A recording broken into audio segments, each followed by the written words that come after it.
आणि संघर्षाच्या काळातील किस्स्यांच्या आणि प्रसंगांवर आधारित सांगीतिक कार्यक्रम. ज्या कार्यक्रमाचं नाव आहे सूर आंबेडकरी शूर आंबेडकरी. 14 एप्रिल 1891. हा काळ कुठला होता? हजारो वर्षांच्या गुलामीच्या बेड्या तोडणाऱ्या एका महान सूर्याचा जन्म झाला. कविवर्य नामदेव ढसाळ म्हणतात त्याप्रमाणे आमच्या रक्तात अगणित सूर्य पेटवणाऱ्या डॉक्टर बाबासाहेब आंबेडकरांचा जन्म मध्य प्रदेशातल्या लष्करी छावणीत झाला. त्या छावणीचं नाव होतं महू. त्या महूच्या छावणीमध्ये अचानक लाखो सूर्य पेटलेत की काय असा आभास निर्माण झाला. आणि तिथं जन्मलं एक रत्न. ज्या रत्नाचं नाव होतं भीमराव.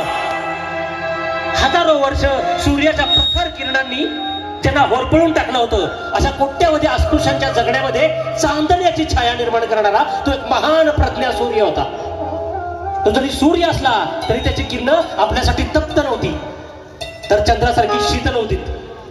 ज्याला कधीच स्वाभिमान म्हणजे काय माहिती नव्हता, ज्याला कसलाच मान सन्मान नव्हता, ज्याला नवीन कपडे घालण्याचे दागिने घालण्याचं कसलंच स्वातंत्र्य नव्हतं, त्या लोकांना स्वाभिमानाची आणि हक्काची भाषा शिकवणारा डॉक्टर बाबासाहेब आंबेडकर नावाचा महान तारा जन्माला आला.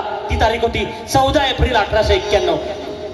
आणि म्हणूनच या कार्यक्रमाची सुरुवात आम्ही करतोय एका प्रसिद्ध गायनापासून, एका प्रसिद्ध गीतापासून. आणि ते गीत आहे वामनदादा कर्डकांचं चांदणाची छाया काबराची माया, माऊलीची माया होता माझा भीमराया.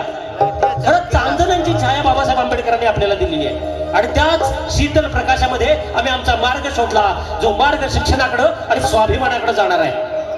आज आपण संघर्ष करतो, अन्याय अत्याचाराच्या विरोधामध्ये ठामपणे उभे राहतो. आमच्या पायात, मनगडात, मेंदूत आणि मनात ताकद देणाऱ्या एका महान प्रज्ञा सूर्याला आम्ही वंदन करतो. आणि सुरू करतो सूर आंबेडकरी शूर आंबेडकरी हा कार्यक्रम. पहिलंच गाणं घेऊन